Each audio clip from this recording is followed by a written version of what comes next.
मी मान्य सरांना विनंती करतो की यांनी सोनू उर्फ भूपती याला संविधान व श्रीफळ देऊन त्याचे आत्मसमर्पण करून घ्यावे आणि त्याला पुढील आयुष्यासाठी शुभेच्छा द्याव्यात।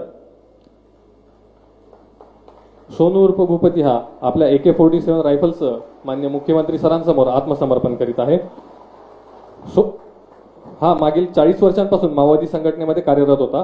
महाराष्ट्र शासनाच्या एकूण 60 लाख बक्षिसासह सर्व राज्यांमध्ये मिळून भूपती उर्फ सोनू याच्यावर एकूण 5.5 कोटी रुपयांपेक्षा अधिक बक्षीस जाहीर केले होते। आत्मसमर्पणानंतर पुनर्वसनासाठी केंद्र व राज्य शासनाकडून याला एकूण 25 लाख रुपये बक्षीस म्हणून मिळणार आहेत। तसेच दिनांक 1 जानेवारी 2025 रोजी भूपती उर्फ सोनू याची पत्नी DKZCM तारक काशीराम हिने मान्य मुख्यमंत्री तथा गृहमंत्री महाराष्ट्र राज्य श्री देवेंद्र फडणवीस सर यांच्या समोर आत्मसमर्पण केलेले होते।